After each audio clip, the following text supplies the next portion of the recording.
shadows creep, where the secrets of the night are buried deep. There's a crew that's out there chasing the thrill. NCI's the name, they've got the will. With a flashlight shining in the dead of night, searching for creatures that take the flight. From Bigfoot to Mokalele, hung with pride, the NCI Mafia walks the wild side. Oh, NCI Mafia, riding through the pines, chasing down the legends, crossing unseen lines. Fall rolling in, and the moon's aglow. In the heart of the darkness, they're ready to go. They gather around the fire, stories to share. Ghosts and goblins, they've seen it all, beware. With each whisper tale, the chills run fast. NCI Mafia, they're an eerie blast. With their boots on the ground and a heart full of hope, they're following the tracks, learning how to cope. From the swamps of the bayou to the mountain high, they're turning over stones, reaching for the sky. Oh, NCI Mafia, riding through the pines, chasing down the legends, crossing unseen lines. Fall rolling in, and the moon's aglow. In the heart of the darkness. Oh, hello there, everybody. How's everybody doing this evening? Thank you very much for joining in on North Carolina Investigates here on a wonderful, chilly Thursday evening. Kind of on the cold side after yesterday here in North Carolina. But I'm going to bring in Miss Rachel, the Cookie Monster Jones, and she's going to tell you about our guest tonight. Rachel, we're picking on you. Green room door. Where you at, darling? Right here. How is everybody tonight? Oh, we're doing pretty good. How about you? Pretty good. Trying to stay warm. I heard that. Is it Oh, cold over there in your place? it is pretty cold. It's about 30 degrees over here. Shoo. I'll throw another log on the fire and put a few more dogs in the bed tonight, I guess. I'm huddled over the heater right now as we speak. I heard that. Rachel, I'm going to bring the Oh, rest of the tribe in, and I'm going to let you introduce our guest because you know her a lot better than I do. okay. And let's see. I think we got a Kaiser rebel somewhere lurking down yonder in the A-man corner of Kaiser, North Carolina. And here's Mr. Survivor Man himself. Greetings. I come in peace. Some people might think I'm 3 pieces. Some people might think I'm a guest on the show because it's been about 2 weeks. Yeah, you've had your hands full, brother. But I ain't forgot what none of y'all look like. Well, if you forgot what I look like, it might be a blessing. But I did have a reminder today when I opened up TikTok and seen you doing the gangster 2-step, or what's it called? Trip walk or something other. Yeah, trip walk. That's it. That was very nice. Well, the only time I can ever move like that's if I've had about a quart and a half of moonshine. Other than that, I'll flop around like a dying trout. So,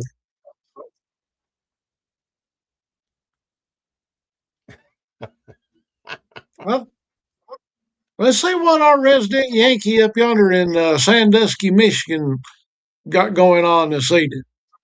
And I think we've got a boom boom in the room. There it is. Hey, everybody. Hey, Jerry, good to have you back, man. Praying for your mother constantly. Yeah, Thank man. you. Everything's going good here in Michigan. I just got back from that Wendigo sighting area. A lot of things connecting. It was the same area where I had a previous eyewitness who had a Bigfoot sighting. Yeah, a long history of paranormal, ghostly activities in that area up by Port Austin, Michigan. So busy here, buddy. Also, Awesome.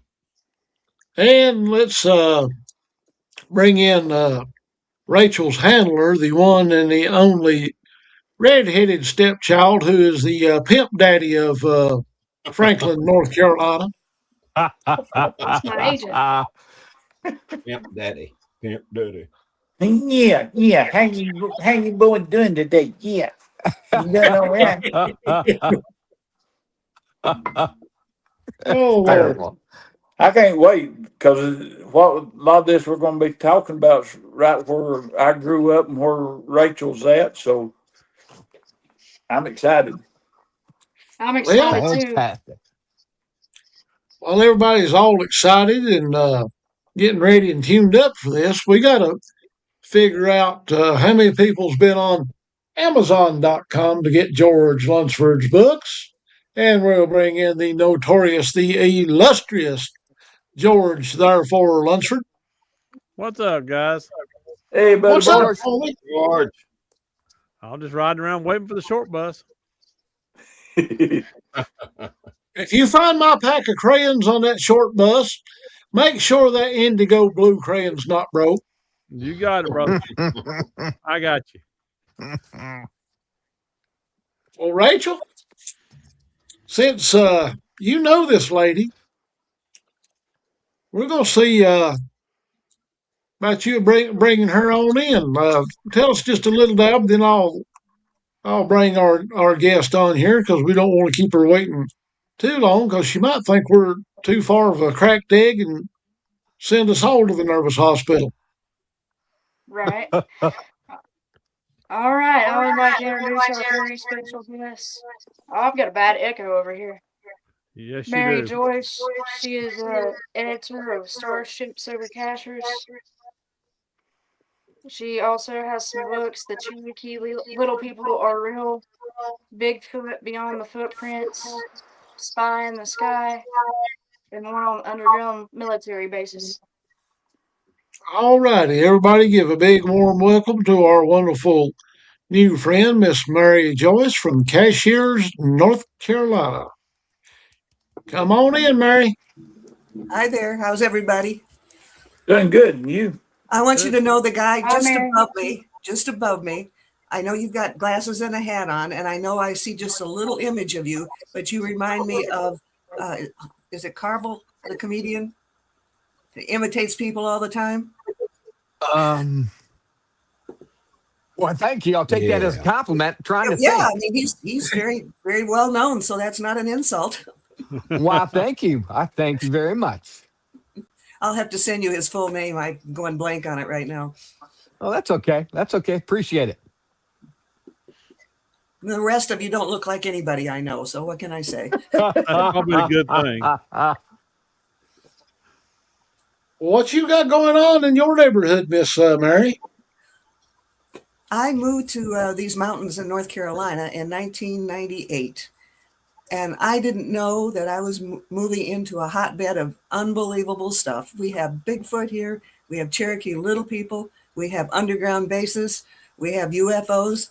And I think that's quite a bit for a very small area because all of this has happened primarily in Jackson County, which is where Rachel lives. That's where Tim grew up too. He grew up just right up the road from me. So we got three of us that are from the same area, but it's a hot spot and it continues to be. I would rather deal with them than what's in Asheville. What do you mean? Right now, As Asheville's a lot worse than crazy as our Boston. world is right now, I think being out of a big city is probably a smart idea. Yes. Exactly. Yes. So That's for sure. Well, what would you like to start out talking about? you want me just to go with it, huh? Just Well, since go with it. Have Well, fun the with it. floor is yours. Since you guys are primarily bound together with Bigfoot, I'm going to have to get you involved with some of the activities around here. Before we went on the air, I mentioned something to Rachel that I'd have to take her where she can at least see one of the Bigfoot caves. And it's on almost a vertical rock wall that none of us could get up to. But there's a regular path where we have found the footprints going from the cave down through the laurel bushes across the road. And when the season's right, there's an apple tree somewhere down there. And I think that's one of the things they head for. Oh, cool. Oh wow. Yeah, I would love to check that out. Well, then, Yeah, I would too. you guys, you know how to get out there and rough it and figure out how to see the things. When we started doing this, there was a gal named Glennis Heenan, and at that time she lived outside of Cashiers. She was very, very interested in the UFOs. She saw them flying every which way. Well, she became at that time like a magnet, attracting people to her. And many of the connections that I've gotten in the Cashiers area are because of that lady. And when I first met her, it was her mother, herself, and at the time her 8-year-old daughter, and they were all seeing UFOs on a regular basis. There is an underground facility pretty close. There's some changes going on there, but it used to be a Defense Department facility, and then they supposedly closed it down, and we're using it for astronomy. It's changed hands again, so I don't know what's going on, but there is a facility beneath that. It's about 6 stories deep, and I'm sure if they're passing the property on to somebody else, that they probably have that sealed off really, really tight. And even after we first discovered it, I got a call from somebody who lives near Rosman, and he said everybody was hearing digging and sounds beneath the earth. And I was able to actually use Google Earth and scan the area, and I caught them with earth moving equipment, moving dirt, and you could see them taking the dirt out of a covered hole. They had a big tarp over it, and then they would take the dirt and spread it out so it wouldn't be real obvious. So now that I've seen that it's has changed hands, I think that was part of probably creating another entrance into that facility, because it's like I said, 6 stories deep. And Wow. at one time, we saw all sorts of activity around there. Sometimes you could walk right in and you could, see their equipment for astronomy and whatever else they had. Occasionally, there would be somebody dressed in Army, what do you call it? Like, Fatigues. yeah, but the kind where I don't know. Anyhow, they would be dressed in military uniform, and they would be at the gate, and they wouldn't let anybody in there.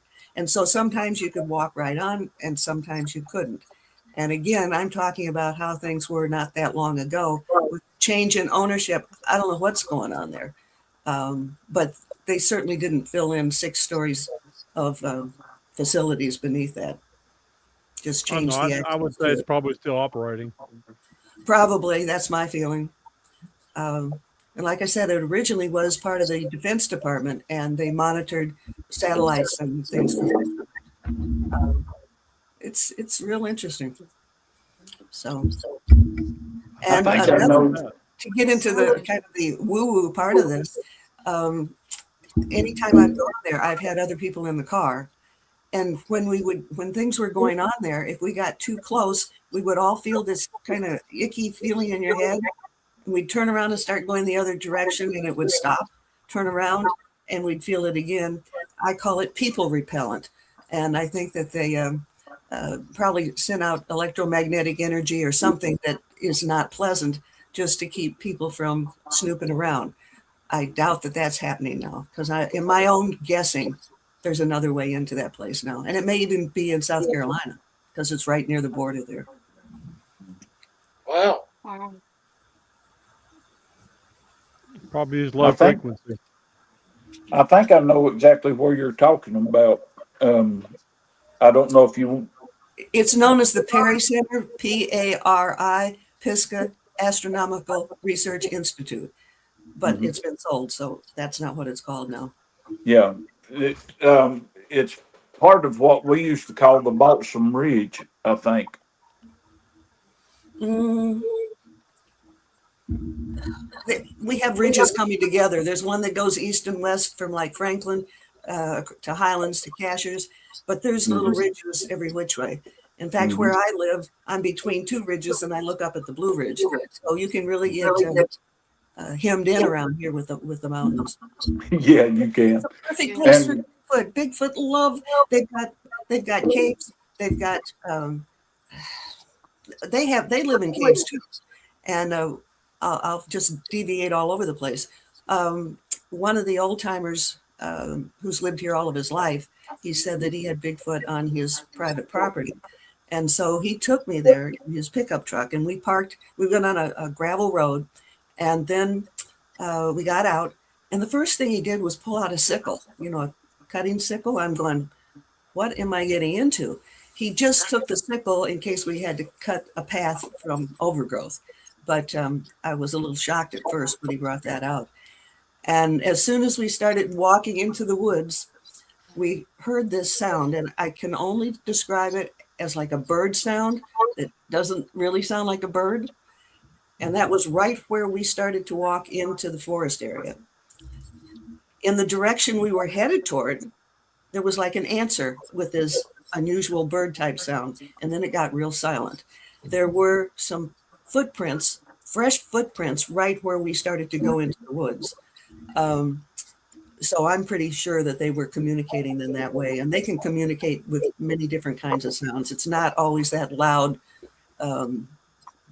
ear-splitting sound that many people associate with the Bigfoot. That's true. Very true. It's pretty interesting. And I'm not used to just being let loose without any questions at all.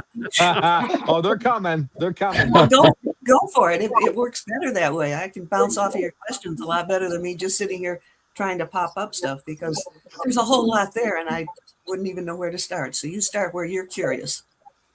Sure. Speaking about, my mother lives in Ellerbe, North Carolina, right there along the border. I might be coming down to that Uhari Bigfoot Festival, and I'll be down next week with the guys here in Georgia. As you dig into this more, do you see a connection between the Dumbs, between the Bigfoot, between the Cherokee Little People, between the UFOs? Are these all on the same plane, or are they just different levels, different areas of creation or type beings? The most common thing I found is not really what you're expecting for an answer. We have lots of caves around here. The military can take some of these big caverns and they can expand upon them for underground facilities. So that's an advantage to the humans. The Bigfoot try to live in caves under the ground. The little people live underground. And so these caves, these woods, and these rivers and creeks are just perfect for all those kinds of critters. Okay, so there is somewhat of a connection then. We've just recently had a little people sighting here in Michigan, where I live in the thumb of Michigan. And also I just finally had an eyewitness let me know where there's a cave system. As everybody knows on the team here, I am the guy of the group that has had a fairy sighting. Have you ever heard of any fairy sightings down in your area? I have. I've not read about them. I'll give you a little bit of my background. At one point, I'm old enough to have done many different things, but at one point in my life, I was a newspaper editor. I love the newspaper business. This was before the internet absolutely took over everything, because anything you would get curious about, you could go find out about it. And but my newspaper background also makes me very particular. I'm not just going to put stuff up. I get annoyed when people like post a picture of, let's say, a UFO. They don't tell you where it was, when it was, how long they saw it. They just put it up there. It's not enough. You need something with whatever you decide to post. And if you get some pictures of the little people, please let me know. I've only gotten one in the whole time that I've been here. And okay. Originally, I thought they were just made up tales. And it was years after I moved here that somebody's camera, a bird flew in front of it and turned on the webcam or the cam. And there in the distance was a little man, little person, with the long straight hair like you would expect an Indian to have. It was in August. He was pretty close to having no clothes. But that was just by chance that we got that one. And at first, well, anyhow, some of the people thought, well, maybe it was just a spirit. I did an interesting experiment. I took the image and I put it on my computer and I turned up the contrast real high. When you do that, anything that is living goes to magenta. Then I got ghost pictures that we knew were ghost, and I did the same thing. And no matter how much I turned up the intensity, it stayed ghost-like. It didn't go to magenta. And this little creature in the woods went to magenta, so it was clearly something that was alive.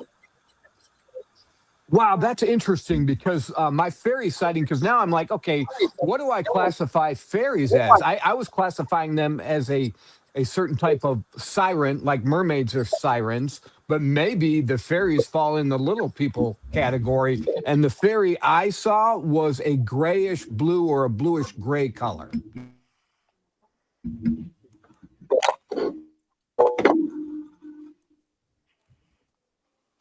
So I'm just curious, yeah, maybe I should be classifying this fairy as a little person rather than like a siren type creature. What are your thoughts on that? I think she froze up. Oh, did Thank she? you. Okay.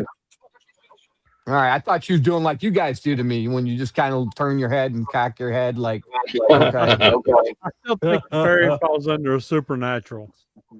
Mhm. Okay. Yeah, I'm going to be digging deeper into that. But you were talking about fairies. I did write a story a bunch of years ago that people would see what they called a little gnome in the woods. But the little people basically are about 3 foot, 3.5 feet tall. And Gotcha. anything smaller than that is not technically a little person. Okay. Appreciate that. Yeah, my fairy sighting, she was probably 8 to 12 inches, about Not the anymore. size of my hand. About Yeah. the size of my hand. Right. That's a whole different category of creature. All right. Fantastic. Thank you. He's the author, right, of all the books. The one above him. You're the one waving. You're the one that writes the books. Well, Yes. How about you doing some questions? Sure. Go for it. Well, we asked about the little people already. They have gotten away from me. Anyway. Thanks, Boom Boom. Have you heard of most of you people, have probably heard of Western Carolina University, which is in Cullowhee, North Carolina. At one time, that ought to have been a little people community, because I interviewed a whole lot of people who were in the construction business when they were building early facilities on that campus. And they would cut into dirt that they thought was virgin soil, and they would find these little tunnels. And the tunnels were always in this real dense clay, square cut, except for the top would be arched like this, which my understanding of engineering is very slim, but that makes it stronger. And I was very fortunate that I got to interview some of these construction guys before they passed on, because they were all, most of them were in their 80s when I interviewed them. And I spent a year on Saturdays around kitchen tables hearing their stories of the little people. When I wrote about them in one of my books, I talked to a lot of people over in Cherokee about them. What would talk to me? Would they talk to you? Many. Not many. I got one elder that would talk to me and a couple of younger people.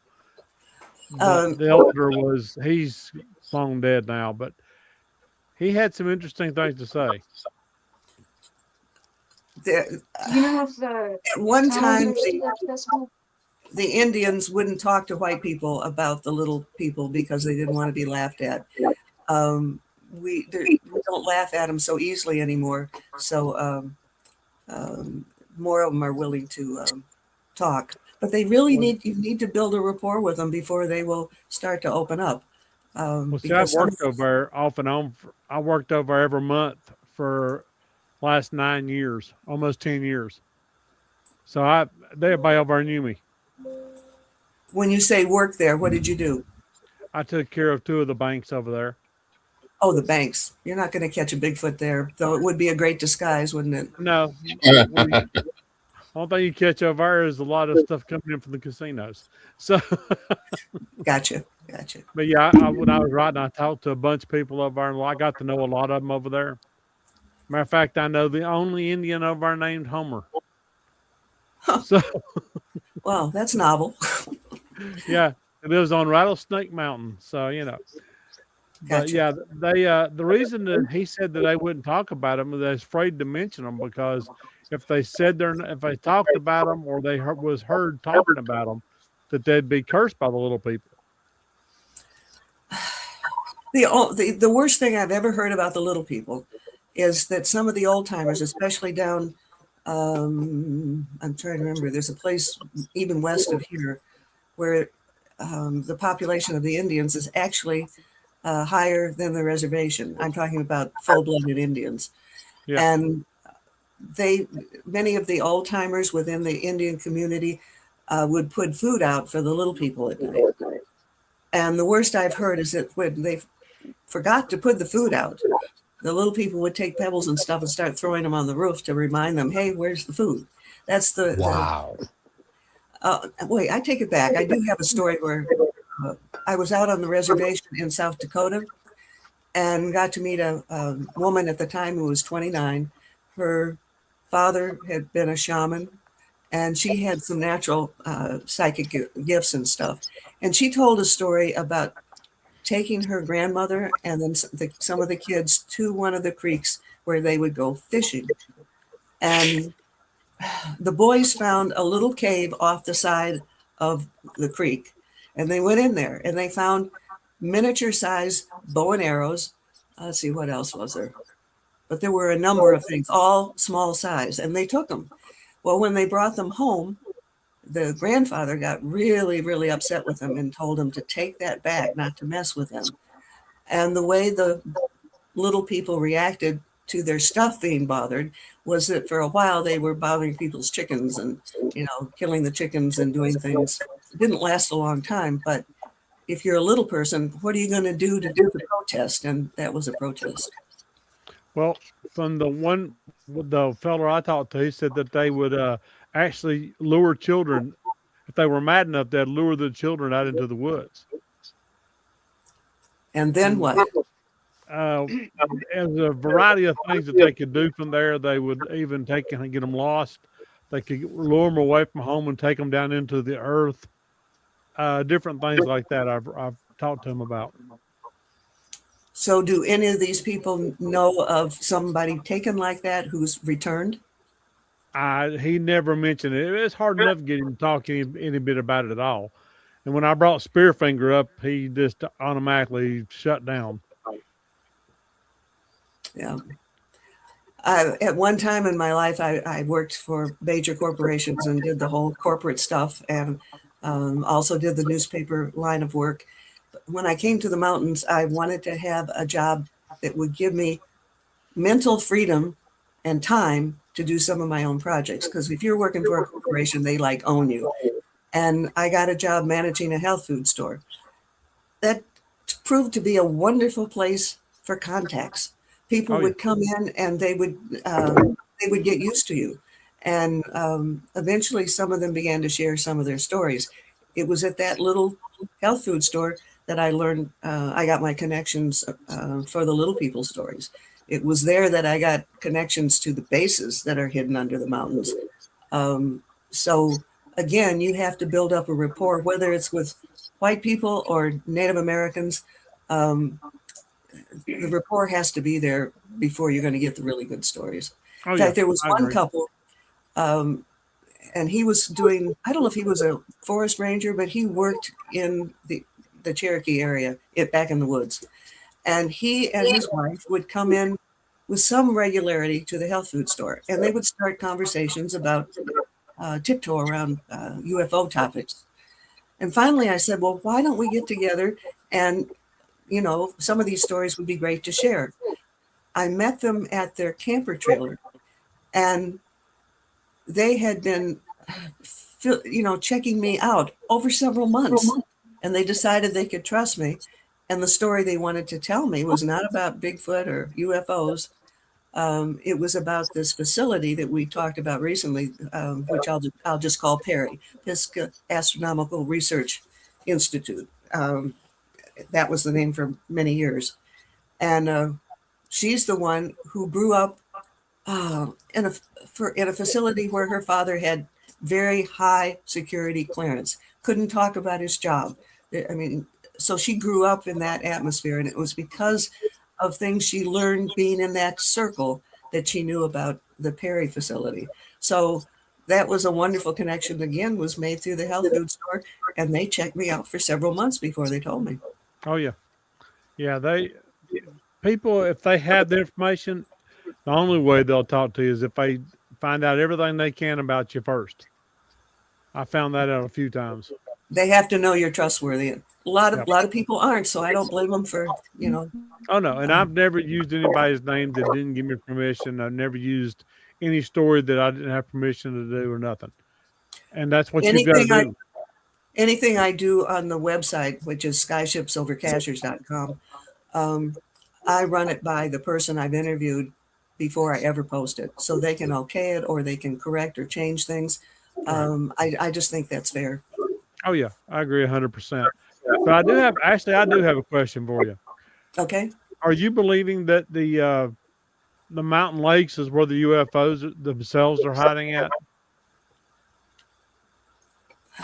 There's a lake where I've not seen it, but people have told me they've seen the small scout ships go into a lake that's just west of that Perry facility. I heard about that a long time ago. But, you know, those ships, those craft are built so well that they can be in the water, they can be in the air, they can go back and forth between the two without any problem. Yeah. And somebody started using the term under like USO under, I don't know. And that's just silly. It's the same thing whether it's in the air or in the water. Right, right. But what I read and what I talked to one gentleman about, he was telling me that what he believes is that the UFOs are actually going into the lakes, going to the deepest part, and then they have connecting tunnels under there that goes underground to their bases. Well, like that lake that's west of Perry, I'm sure that's what's going on. They just don't go down there to soak in the tub. So- Well, the mountain lakes is awful comfortable though. Um, Would that be Wolf Lake? And the reason I'm asking because I've had people tell me that they've grown. I grew up not far from there, and I've had people tell me about seeing UFOs going in and out of Wolf Lake.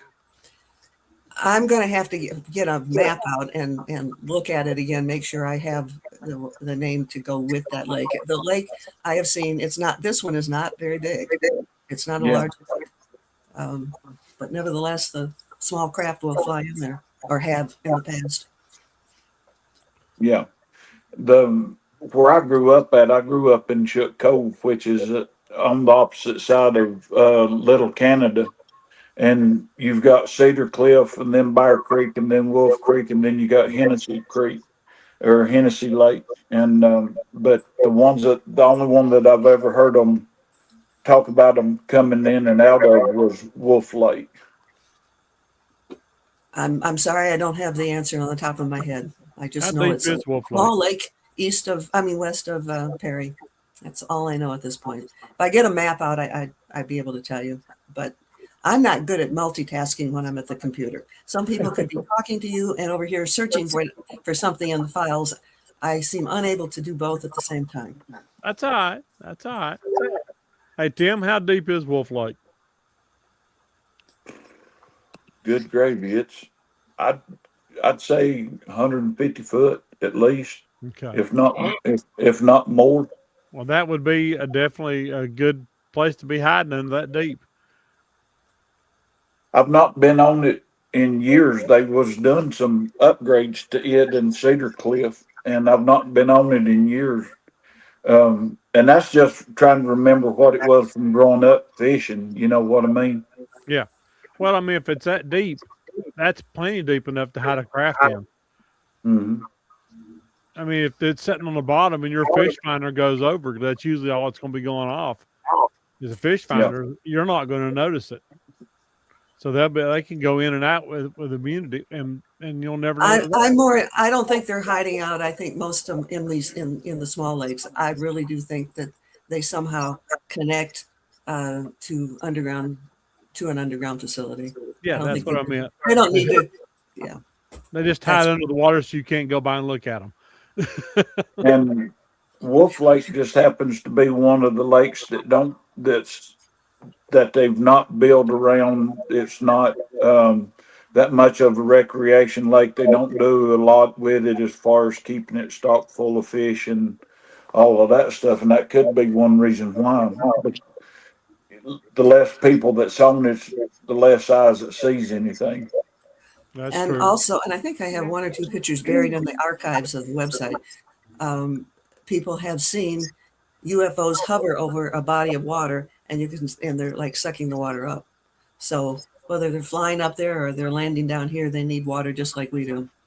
Oh yeah, Mhm. that Mm. makes sense. Well, they say that that's why they started coming to Earth so much because of the fresh water.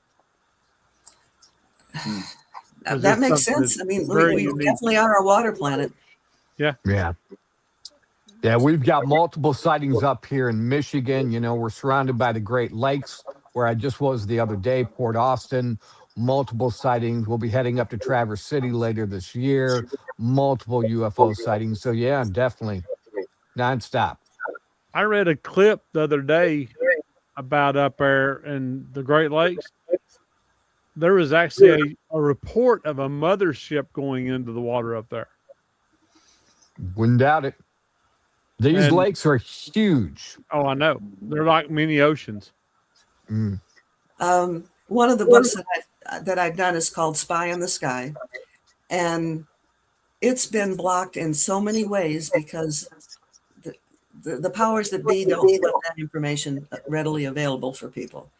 And actually using Google Earth, I was able to find things like UFOs parked on Mars.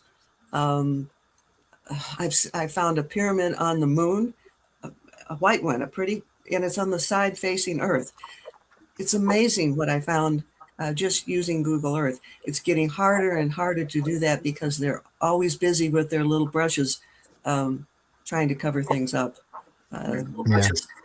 And I, I keep hearing the narrative more and more about Sasquatch being kind of the worker bees for the aliens, whether they're miners or what they may be. But yeah, just that connection is becoming more and more prominent. What are your thoughts on that? you often see UFOs in the same area where there are Bigfoot. So that theory might have credibility. Okay. I don't know exactly what kind of business they would be doing for the ETs in Cashers. There's no mining around there. They can get water anywhere. I don't know why they're there, and it may simply be that it's an old species that's been around for a long, long time, and that's just where they've always lived. It's getting You know, and harder that's for them to hide from us because civilization keeps encroaching on their territory. Yeah. And and personally, that's I think the Bigfoot in the east of the Mississippi are much quieter. They don't want to draw attention to themselves. Um, the ones out west, you see people see them more often. They're usually bigger and they're usually more aggressive in protecting their territory. But the ones around here have learned to survive with all the humans in sight. So they hide quite well. You know, you made me think. You made a good point, which made me think. Well, if Bigfoot, I've heard different accounts here in Michigan. Anywhere between the ages of 50 and 500 years of age, Sasquatch can live. Whether or not that's true, I don't know. But you brought to mind that if Sasquatch alone is older than mankind, and aliens were showing up prior to mankind, so to speak, they formed a relationship with Sasquatch before the appearance of man. So that could be the general connection as well. It could be. There was one guy who was not in this immediate area, but he had woods all around him. Well, somebody came in and decided to harvest the trees, and they were just cutting them all down. Well, the Bigfoot had been living in there. And so they ended up on his land because there was someplace else to go. And he talked about one night he was outside. He saw Bigfoot along the tree line, all of them looking up at the sky and pointing. And he got a picture of the UFO in the air above them. So why they were pointing, I don't know, but that's something that somebody has seen. Well, that's interesting. That is very awesome. interesting. Do you think I'm living and working up in Cashers and all of that stuff, building houses? There's a lot of quartz and crystal and that kind of stuff up there. Do you think that has something to do with the That's a reason? good idea. That would be something that they might actually want to use. I mean, shoot, we use crystals in our computers, and who else knows what else? So I'm glad you mentioned that, because there is a lot of beautiful crystal around here. Mm-hmm. Well, they was just on that quantum computer. They're actually using crystals in it, so they can transfer that much data that much faster. Because the other stuff won't do it. It can't hold that much data where a crystal can. So, well, I'll tell you about the most involved Bigfoot story it happened in 2015, and I haven't found a story that has topped it. There's a creek up at the high mountains between Cashers and Highlands, only north of there. And let's see here. How can I say it? There's always UFOs and Bigfoot in that area. So I really hope that Rachel will get some of you guys out there and start exploring. And I'd be happy to take you and show you where that one cave is, because you won't find it without somebody being there. Probably can't take you to the other one because it's on private property. But that one on private property was really very impressive. I was not brave enough to go in it because it was way back. You couldn't see the back of the cave. It was like 8 feet across and 5 feet high. And I did get pictures and have that in my book. I don't know what I would have done if one of those, or a bobcat or anything else, could have come out of your cave. You just don't. Anyhow, let me make my brain stay on subject. This one episode, it took forever for the woman who owned the land to even open up with me. It was her hairdresser who made the connection, so that she trusted the hairdresser. So then she trusted me, and so I got to be on the property. And she had been plagued by Bigfoot on her land, and to the point where it got very, very disturbing. At first, the Bigfoot started out by just having their muddy.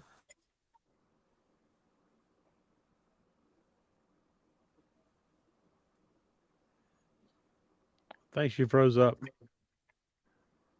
I didn't know if it was her or me. No, I think she froze up because she said her muddy, and then it stopped. Did we lose her?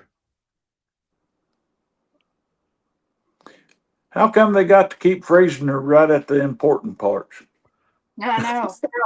I think that's why they're freezing her. Yeah. Here she is again. Let me get her up here. It just. There you go. Do you have trouble with it with this particular service? StreamYard's been acting up lately. We don't understand why. Okay. Now you said with muddy and then Okay. you cut out. It started out, first let me paint the picture. You've got this narrow gravel road that follows a creek, wedged between two mountain bridges. When you go about a mile in, it opens up into a small little valley. There are two houses, a barn, and a pond, and some open field area. The disturbance with the Bigfoot began with them trying to invade the little house. And I've got pictures of their handprints, or muddy handprints around the door trying to get in. And the lady who lived in that house told me that one day she went shopping, and when she came back, she'd left her laundry tossing and turning. Well, that must have caught the attention of the Bigfoot, because they had the muddy prints on the dryer, watching the clothes spin around. Then That's pretty neat. she moved into her parents' house because they were living in the city most of the time, and the Bigfoot followed her there, and the same type of things began to happen. And I'm talking about some dramatic things. Under one of the doors, you can see claw prints. So it's like the Bigfoot put his paws underneath it, trying to open the door. It was the teenager's room, and she locked it because she didn't want anybody messing with her stuff. But they were deep scratches, or almost like carved out. They just explored the big house. They messed around in the bathroom. They'd squeezed the toothpaste all over the place. They'd taken the top of the toilet off the tank. We laugh and think of, wow, I'm glad we didn't know that they didn't know what that toilet was for. So it would have made a great DNA sample. But they just mess with things.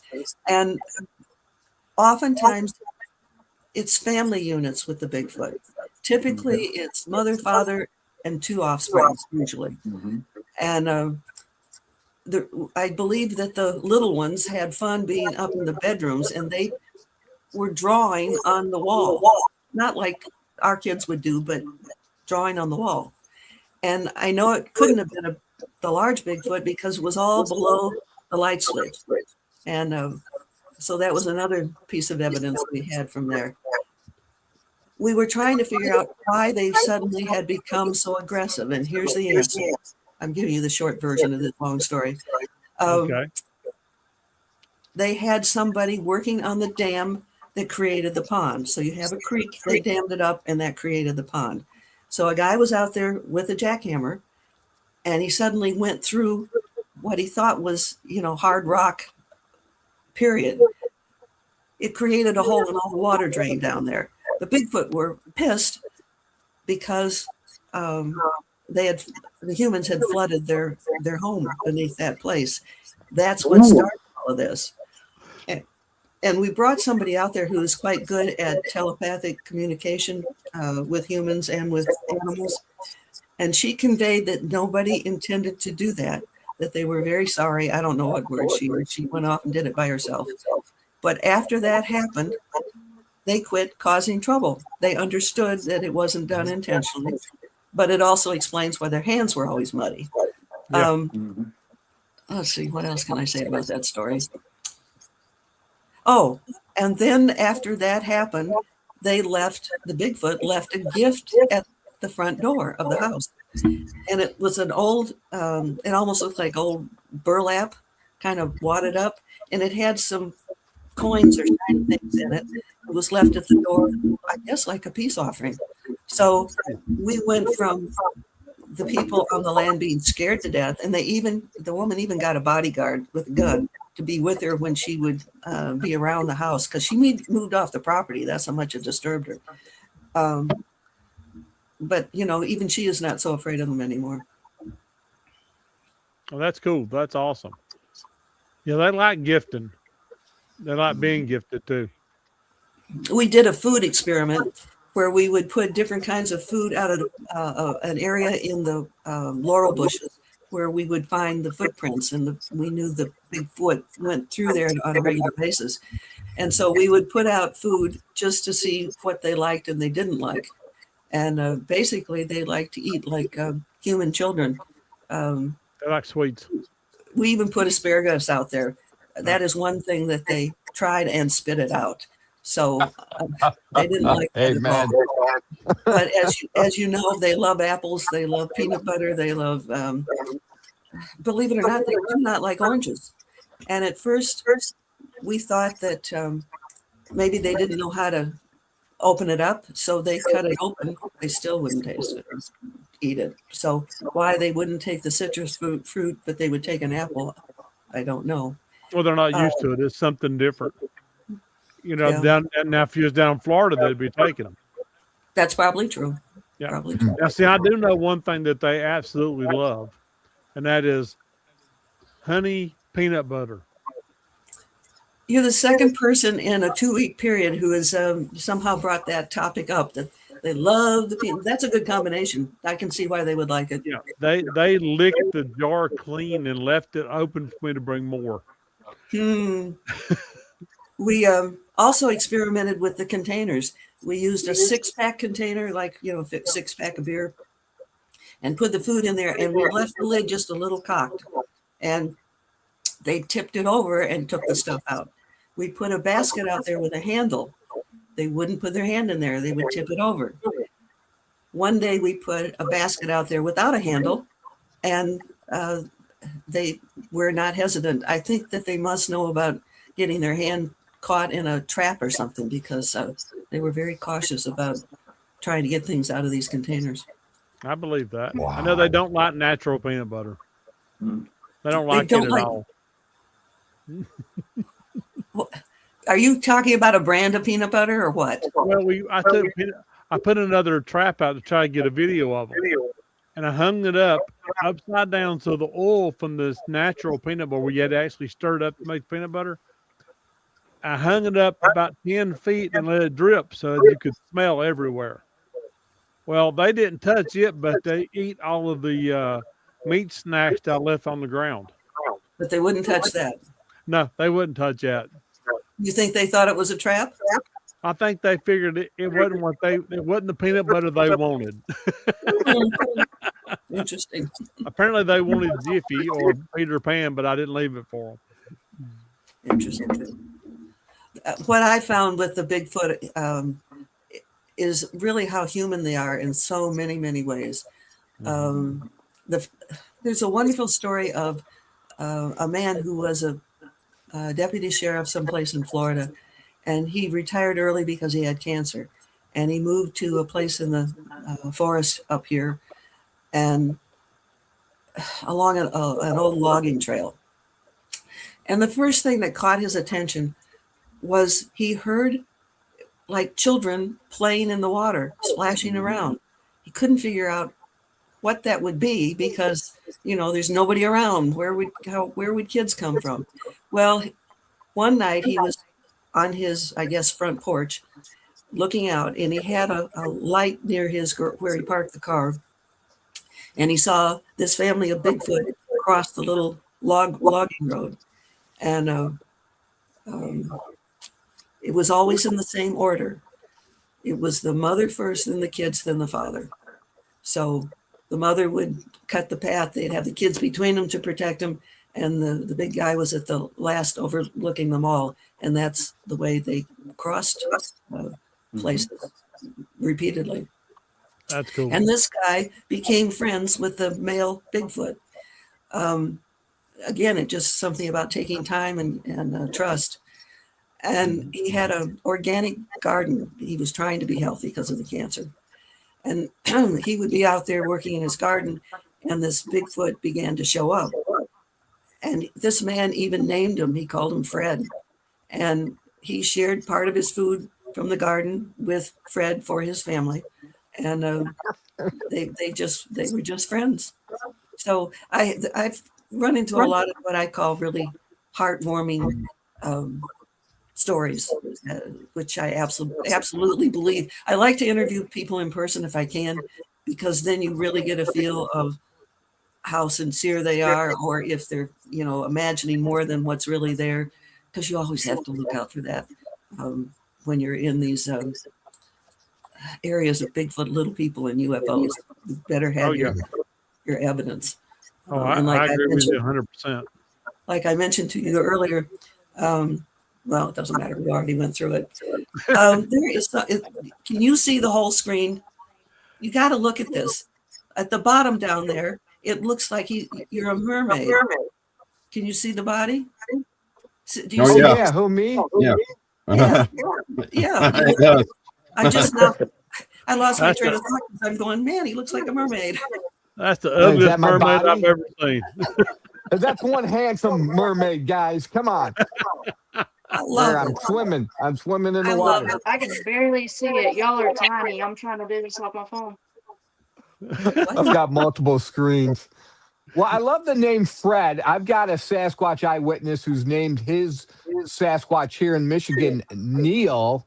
But after the recent Ohio Bigfoot sightings and a recent eyewitness who contacted me, I really want to see a Sasquatch walk across a flat like road or whatever, because once again, I'm hearing how their leg mechanics, their stride, their gait is different than humans, and how it looks like they're just kind of floating as they walk. And boy, I really want to see that. I'm guessing that you're familiar with Thinker. Let's see, what's his name? Thinker Thunker. Have you seen his website? Yes, His Yeah. yes, yes. and he's the one. He's the first one I heard about who measured the proportion of the legs to the arms and the torso and did all the mechanics on it. And he figured out how you can almost instantly determine if it's just somebody in a suit or if it's the real thing. And the measurements Right. of the legs and arms and proportions are the ways that you can tell the difference. Yeah. We have a question. It says, "What do the little people look like again?" Every report I've gotten, and even that little blurry picture that somebody got on a webcam, they're about 3 feet tall, maybe 3.5 feet tall. They look like the Cherokee, though everything that I have found in doing the research, the little people were here before the Cherokee. The Cherokee were once up in your neck of the woods, along in the Great Lakes, and Hmm. in ancient times they migrated down here. So they were before. They were the first ones. Well, all the Indian tribes migrated here. None of them actually came from the United States. They all migrated in from Asia and South America. Well, that's going way back. This Yeah. is a more recent thing. It's, they were already in, let's say, Michigan before they Yeah. came here. Well, they say that they believe now that the Cherokee are actually one of the lost tribes of the Jews. I've read that. Wow. My wife, when she looked up her ancestry, she's part Cherokee. She found those connections. That's one reason that they look a little different than the rest of the Indians do. If you look at them, their facial features are different, and so is their skin tones. You're comparing the little people to the Native Americans. Is that what you're doing? Well, comparing the Cherokee to the rest of the tribes. Okay, I got you. But yet the little people have a deeper connection with them because they're supposedly more spiritual than the other tribes are. Gotcha. The, I was I gonna know that ask you a couple of you know where Judiculla Rock is, and Oh, yeah. there's carvings on there. And I heard one man who's a Native American explaining that, that was the ancient Cherokees that did that. I've talked to people who really know their stuff, and they say this is not the work of the Cherokee. It dates back to something else. So that no doubt was the work of the little people. I don't know any stories about Bigfoot carving emblems and shapes on rock, but the little people, I've heard that they do that. that Do you know if the little people tunnels are still accessible in the McKee building? I couldn't hear you. I was hearing your feedback. Try it again. Sorry, guys, I got a terrible echo. I don't know how to fix. She said, "Are they Over accessible through that building?" I'm through sorry? the McKee building, can you still access the little people tunnels Oh, through the? that you're talking about the McKee building on campus. Okay. Mhm. The old timers that I got to interview all talked about the McKee building. And I wish I'd gotten the interviews with them a year earlier, and I might have been able to see some of those tunnels myself. and I'll explain why. From the front, McKee Building is 2 stories high. Mm-hmm. They then went in from the backside and they carved out underneath the first 2 floors and created a basement level. When they did that, they found these little tunnels going out from there. And again, they're typically 2.5 feet wide, 3.5, 4 feet tall. And if I gotten there a little bit earlier, I would have perhaps been able to see it for myself, because they, in a very short amount of time, they put in a supporting wall. So now that wall keeps people from seeing, I think it's 3 tunnels that go out from there. And I think it's so regrettable that the people at the university have really tried to keep this hush hush. And they were more, I should talk past tense, they were more interested in building new buildings than preserving anything.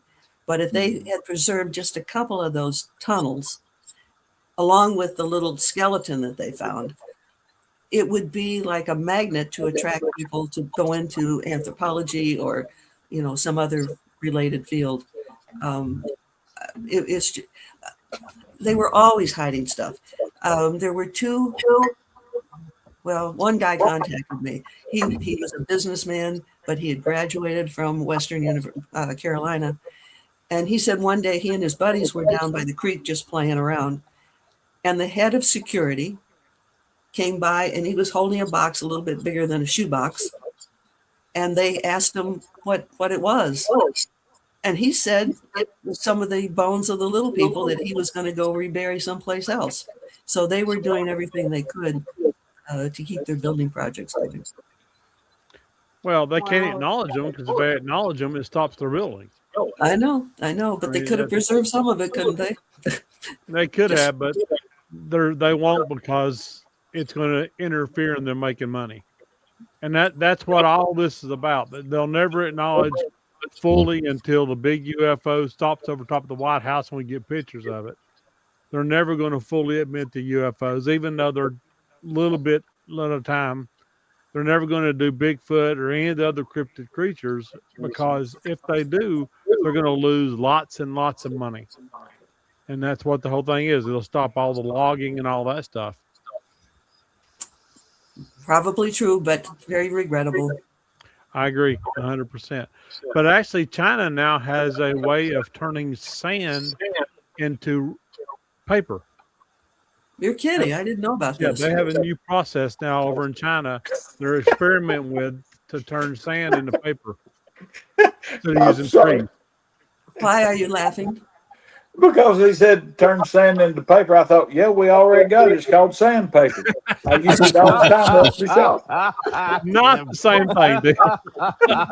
I was thinking we're going up on the Chinese this time, because I've already got sandpaper. No, that's a real story. Yeah, I looked it up when I seen that. I looked it up, and one of the university of ours is working on it. Wow. I have gotten very suspicious of things that I see on the internet, especially on YouTube. I think YouTube has become a creative platform for people to see if they can fool anybody. No, I always go and look up the sources. I always have to go find other sources for the material, because you absolutely cannot trust at face value what people are putting out there. And some of it is ridiculous, and there's people that believe it. And that's really regrettable. Can I answer? Go ahead, Tim. Oh, I was just going to say, she was talking about the little people. The guy that used to deliver my mail, me and him was real good friends. And after he had retired, and I was talking to him, I met him at the laundromat one day, me and my wife, him and his wife, and I was telling him about the Bigfoot, and I mentioned the little people because I talked to a lady over in Cherokee about it. And when I mentioned little people, he turned as white as a sheet. He hit just about a week and a half or so before that. Him and his wife had come in from town, and they was a little man and a little woman walking across their yard going into the woods, and said the man was dressed in a loincloth and the woman was in an old-timey dress with a bonnet on. And the man looked at him and just kept walking. But the little woman, when she got to the edge of the woods, she turned around and put her hand over her mouth and giggled, and then turned around and followed. Giggled. Giggled, yeah, went like that, and just followed the one in front of him. And I had never heard of the little people until I talked to the lady in Cherokee, because I was talking to him about Sasquatch, and she mentioned little people. And I didn't. I thought, yeah, that's probably a Cherokee thing. But then when I mentioned it to him, and he's like, yeah, I seen two of them just a week and a half ago, and so I know him good enough to know that he's not He's not lying. pulling my leg. Yeah. All right, the mermaid wanted to talk. I'm not ever going to remember your real name. The mermaid. It's okay. I'm Brian. I'm Brian. Brian the mermaid, or merman. Yeah. No, I wanted to respond, and this is me cutting up a little bit. Midwest Night Watchers said here in the comments that fairy rings can trap humans. Sometimes they use gifts as bait to lure you in. Then Harley, the Bigfoot researcher, responded, that he has found fairy rings here in his area of East Tennessee. Well, here's what I got to say, guys. My fairy was so cute here in Michigan, she can trap me anytime she wants. Well, now we haven't heard anything much out of Jerry. Jerry, you got something to say, brother? Well, yeah.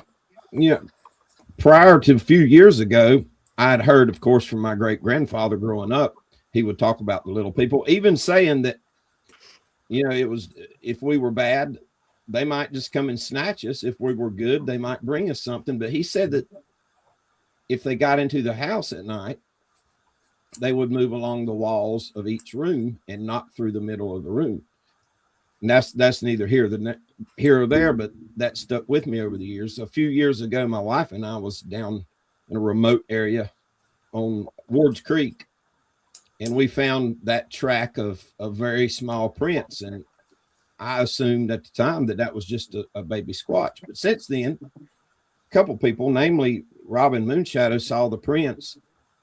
And she said, no, those are little people prints, and you're lucky to find those. And then we had the incident where the weird symbol was left stuck to the glass of our back door that time. I've never seen a little person, but I firmly believe they're right here in these woods south of me and north of me and west of me. Close.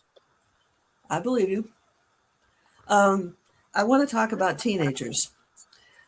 Human teenagers, especially the boys, often get out and cause all sorts of mischief. And, anyhow, it's true of the Bigfoot. The ones that are so often exposed, and caught on camera are often the teenage Bigfoot, because they're just more careless, like a typical human teenager. The little people, teenagers, can be just as mischievous. There's a man who lives on 200 acres of land along a river, and he invited me to see evidence of the little people. He showed me the entrance to the cave. He showed me a couple little prints. It was in kind of sandy soil, so it really wasn't a clear print, but it was, about that long. And he was out one day walking through the woods, and all of a sudden a little person was hanging on the tree and went like this. So his face was right in front of the man's face. It was a teenage little person just causing mischief. So teenagers are the ones that are the most likely to misbehave. Good stuff. I can believe that. The one thing that you was talking a little while ago about the Bigfoots coming in the house, we actually investigated a place up in Saltville, Virginia, and it was a guy's hunting property. And when he'd put deer corn out, when he'd run out of deer corn, the Bigfoots would come up and slap on the side of his house. wanting more food, and they would actually go inside the building and throw the stuff out of the wagons and all of that stuff, and carry his deer corn off. Hmm. Wow. A story that's in my book, and I recently posted a shorter version of it. Um, Nope, can't tell that one. Sorry.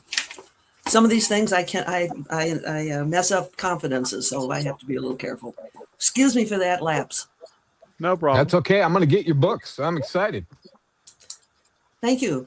That Spy in the Sky, you can only get it through me because there's been so much effort to keep that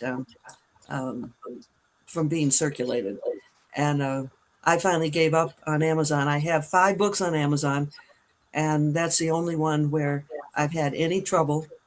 And there's directions on skyshipsovercashers.com. Look under Editor's Corner, and you can find out about how to get the book, and I'll send it to you personally. So, Awesome. or if you're in the Silva area and you go to City Lights, I'd like to support the local businesses. If you want to order a book and make sure he has it, oftentimes he does have them in stock already. But so you don't waste a trip, just call City Lights and ask for whatever book you want, except for Spy in the Sky. And that you have to contact me, and the directions are under Editor's Corner on the website. Okay. By the way, I wish Awesome. we hadn't named our site Sky Ships Over Cashers. But when we started it, that was the only focus we had because there were so many UFOs being seen over Cashers. Well, now we've got stuff around the moon. We've got stuff on Mars. We've got stuff out in all over the place.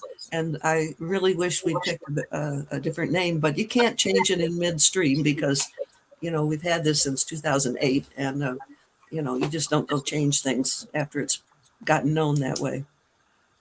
That's true. That's very true. Rob, you ain't said much. Tonight, I'm pretending to be a sponge. You look kind of I'm, scared. I'm soaking every bit of this up and loving every minute of it. I could sit here all night and listen to her. So we I don't have to mean, worry till you fall asleep. Is that right? exactly. So Sponge Rob. Hey, I just had something brilliant hit me. Sponge Rob. Sponge Rob. Sponge Rob. Okay. I live That's about as bad as some of the other ones I've been called.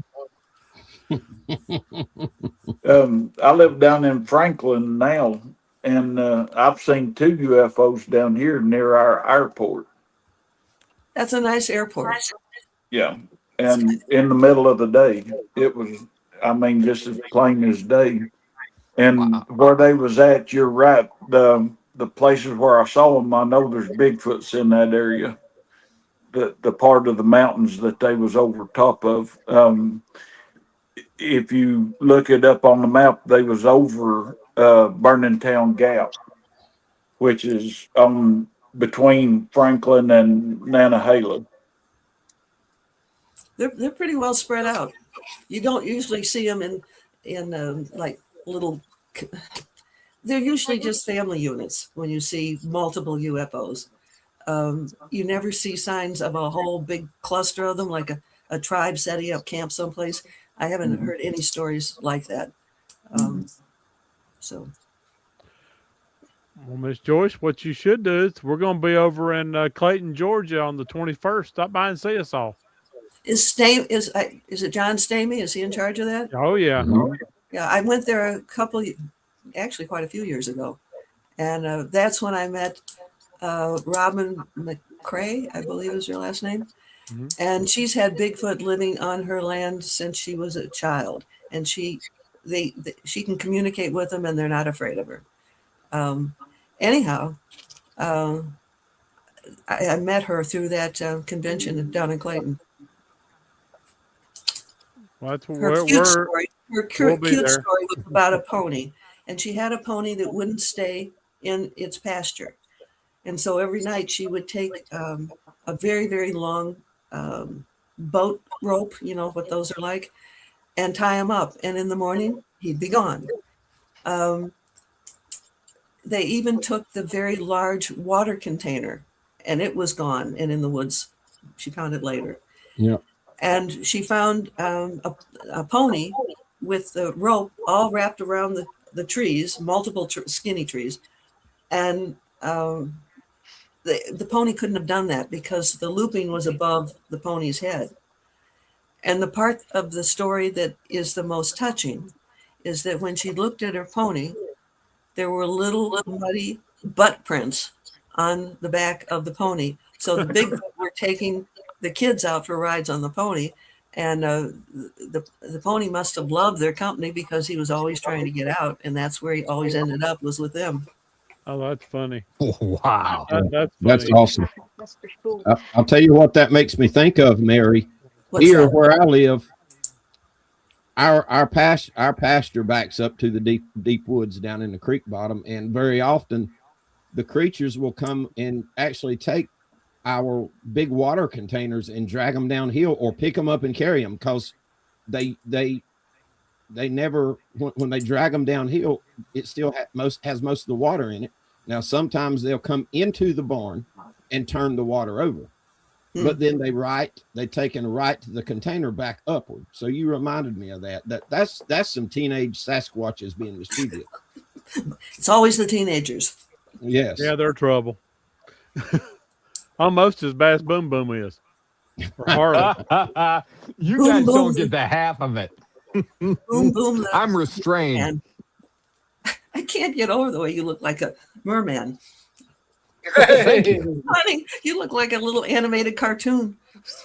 You know, George, you we got to may make that have to cartoon introduce them characters like of us. that. You were both talking. I didn't hear either one of you. Go ahead, Boom Boom. No, George was talking about making up cartoon characters of us all. I hope he continues with that thought and does it. I'm going to introduce you as Brian the Merman Sawyer. Hey man, maybe that's why she came in close, my little fairy friend. Wow. You take Boom Boom Ben the Merman and Rob Ben's Sponge Rob, we about got us a cartoon. So That's true. We do. I can write that easily.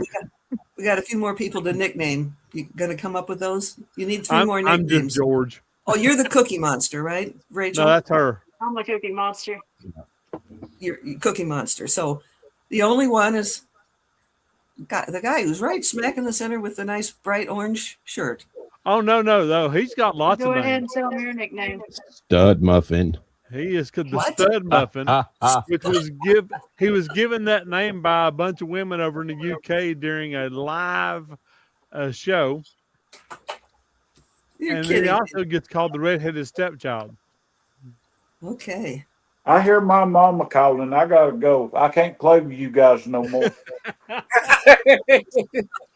If anybody sees a bright red light over the town of Franklin or near the town of Franklin, it's actually just him blushing. For a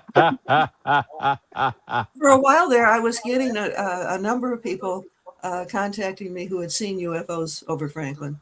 So this phenomenon is all over the place. And most people miss it because we walk around looking at our cell phones all the time. We don't get out in the woods. We don't look up. And there's a lot going around us that, people are missing. And it's too bad. Well, the 2 UFOs I saw, one of them was in the middle of the Atlantic Ocean while I was on watching one night on my ship. And the other one was at 30,000 feet in the air coming back from Chicago. Hmm. One was a saucer. The one in the ocean was a saucer, and the one in the sky was a cone, like a big cigar. Oh, yeah, I got you. Yep. They're out there, and we're going to be seeing more of them, more and more and more. Yeah. And people talk about disclosure, and it's like they're waiting for somebody in Washington to give proof and announce that they're here. My understanding from, I'll tell you in a minute, but my understanding is that the ETs have decided they want their presence known, and they are being seen more and more and more. basically we humans have mucked things up so badly that they're keeping a close eye on us. And there are many, many stories about the UFOs over nuclear plants Oh yeah. or weaponry. And if anybody who's been into UFOs even for a short time hears about all those silos with the missiles in it out in Montana and how they were all shut down at one time, you know, the ETs did it. So Wow. I'm a believer in all this stuff now. Yet I am still suspicious of every story I hear. You need to look for the true evidence to you just have to. Well, I believe in UFOs, but I won't believe them if the government says it because I don't believe the government. I don't think anybody does now. It's a mess. I've worked I for them didn't. too many times. I didn't think we humans were capable of messing things up as badly as they are right now. No, to really mess up takes the government to do it. I'm sorry, I got to quit. That's all right. But there's a lot of people who, like yourself, have served in the Navy, especially on submarines, and they have many of them have reported seeing the UFOs go into the water or out of the water. There clearly are underground bases, not mostly in the high mountains or in the ocean. Yeah, I believe it. Do you think there's underground tunnels in the Great Smoky Mountain Parkway? I believe there's tunnels. There's a network of tunnels, and I think the original one, I'm guessing, there's like an underground system. It goes from like the Washington D.C. area, following the Appalachian Mountains. Then there's some that go west from there. Yes, I believe that there's a whole like highway of these underground trams, whatever you want to call them. Oh, I do too. Wow. Very much so. I just read this question. I saw, oh no, it's a statement. I saw this week the Catholic are calling ET demons. My own philosophy is there's good and bad humans and there are good and bad ETs. And I would never lump any of them into one category. I agree with that. Now, what did this person see on the Sean show?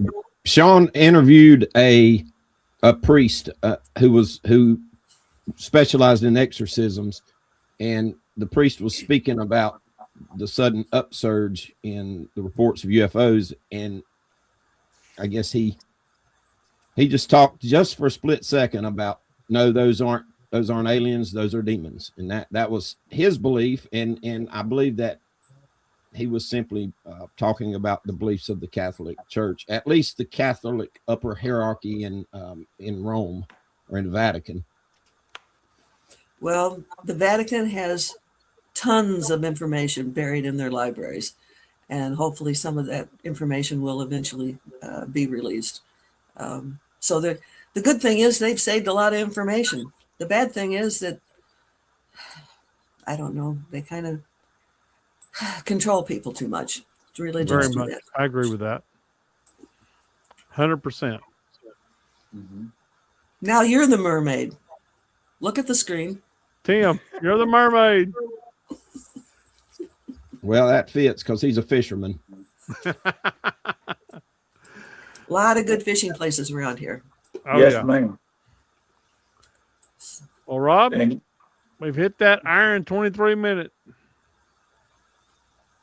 Yeah, we have. I've got one quick question, and then we'll see if we can't wrap it up. I've got another show at 9 o'clock. How many races or species of aliens do you think that there already are in Cashiers and around Franklin? I would imagine in one area you probably would be more likely to consistently see the same kind of ETs. But there are many different kinds, and I've heard different counts. I don't know where the truth lies, but there's certainly, a dozen of them easily. So, okay, is that about it then? I We think got to we're have you about- back sometimes. Yes, we do. Yeah. I This agree. has been very interesting. You are a bunch of clowns, is what I've decided. That we are. We don't stay on one subject long. We bounce around like a tennis ball. But that's what keeps us on our toes. Keep your curiosity going. Rachel, you let me know if you guys discover anything so we can share it with other people. We each have our own little platform where we can get information out. And there's a whole network around the world of people who are, in one way or another, making this information available to the public. And even though each one of us may have a small puddle, we all have a puddle. So if we take care of our puddle, maybe all the puddles will start to get better. That's a There you terrible go. analogy. Right. I will It's for actually sure pretty good. It's find pretty myself good. too. Go ahead again, Rachel. I didn't I'm looking understand. forward to checking out those Bigfoot capes too. Okay. Me too. Y'all hear me? My audio has been coming and going. When are you the most able to be free? What are you, a weekend person, or you work during the week, or? I'm a weekend person. Weekends would be better for me. I don't know Okay. what your schedule looks like. Um, Technically, I'm retired, so I guess I'm much more flexible than the rest of you. But we'll try to make it work. And I All would right, love that to. sounds I great. I only want to encourage you guys to keep getting out there and finding things out. Let your curiosity run wild. I'm looking forward to it. All righty. Yeah, me too. I enjoyed talking to you guys. I hope you have a wonderful evening and best of luck with your next show. Wait, Thank before you you so leave, much. Thank you All for right. coming on. before you Bye. leave, Thank you. We appreciate you. You're Uh, welcome anytime now. Thank before you. you leave, let people know how they can get a hold of you or find your books and all that good stuff. Okay, two things. I have a Facebook page where I usually give shorter versions of stories, and it's just Mary Joyce. There's also a Mary A. Joyce. That was me. I was hacked. I've never been able to access it since then. And so I had to start a new website. So it's Mary Joyce without a middle initial. So that's how you get me on Facebook. The website is Sky Ships Over Cashiers. And cashiers is spelled just like a cashier at the grocery store. Sky Ships Over Cashiers. And the front page of it is pretty much like an index, but there are photos and evidence with almost everything that gets put on that website. We live in a very fast moving world, and people aren't going to just want to wade through gray words. So I try to get visual things to go with everything I post. And the archives go back to 2008. There's stories buried back there that would still be incredibly new to most people. And just take, when you're bored sometime, just sit down and start scrolling through it. It is an awesome website. I've combed it over pretty good. Thank you. I appreciate that. The old newspaper person just won't stop.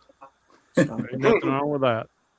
all righty. I'm going to check out. You guys have a wonderful evening. Thank you. All right, Thank thank you you. for And coming nice on. meeting you. You too. Bye-bye. Honored to have you be here. All righty, ladies and gentlemen. I think that was a pretty good show. Mm-hmm. Absolutely. I enjoyed it very much. I'd want to talk to her. I was hoping she'd stay around for the green room because I think I know pretty much where she's talking about the Bigfoot coming in the house and all of that stuff.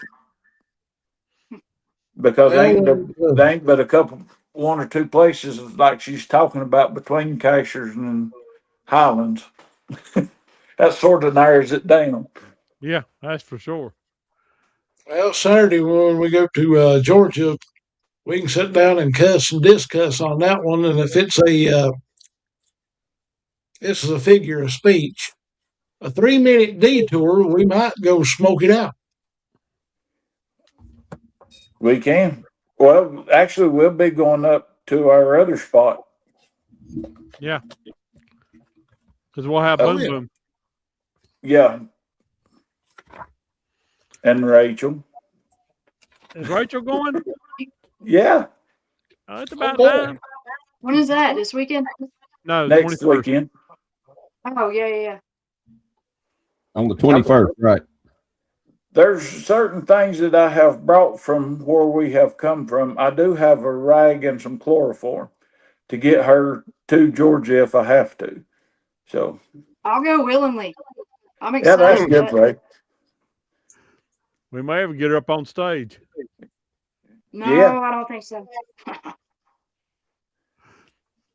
Well, I was Rob, gonna run us say, out of here. All righty, ladies and gentlemen, we sure do appreciate you all for joining in. As always, y'all's welcome. We love to sit here and talk to you each Tuesday and Thursday night. And we're going to do the whirlwind run, and then we are going to skip out of here and get ready for Grandpa's Old Hank Tales at 9 o'clock right here on the NCI channel. Very shortly, I got a voice message from my illustrious cohort, which I hadn't had a chance to listen to, but I'll see what she's got to have to say. And Jerry, whereabouts can people find you? YouTube, Rebels Dark Tales of Appalachia. And I think I'm going to shorten that to Rebels Dark Tales. And TikTok, J.R. Millwood. And Facebook, Jerry Millwood Jr. Jerry Millwood. And our little red-headed stepchild. Tim Dill's 13 on any of it. And then we're going to jump over to our Cookie Monster. Facebook, Rachel Jones. Email address, rajoes7213 at gmail.com. And you can always get a hold of me through Tim. Her manager. I'm hating this echo. This echo is driving me crazy. You can't blame the echo for that.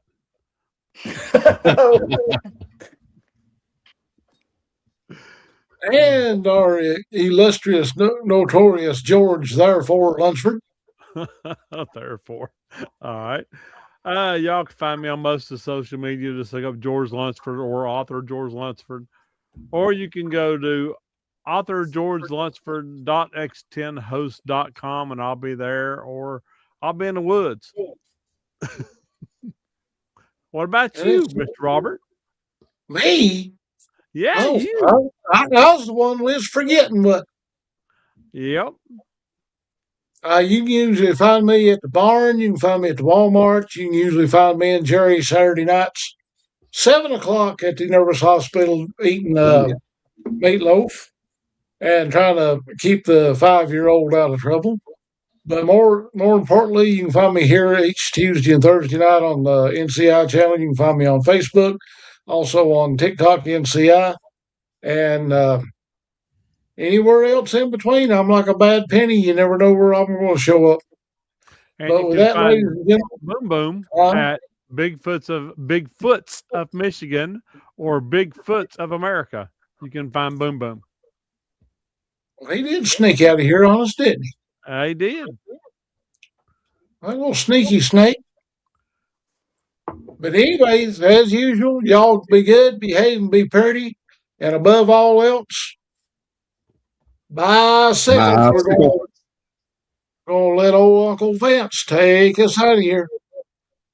Take us out of here, Vince. Darkness falls across the land. The midnight hour is close at hand. Creatures crawl in search of blood to terrorize y'all's neighborhood. And whosoever shall be found without the soul for getting down must stand and face the hounds of hell and rot inside a corpse's shell. The foulest stench is in the air, the funk of 40,000 years. And grizzled ghouls from every tomb are closing in to seal your doom. And though you fight to stay alive, your body starts to shiver. For no mere mortal can resist the evil of the thriller.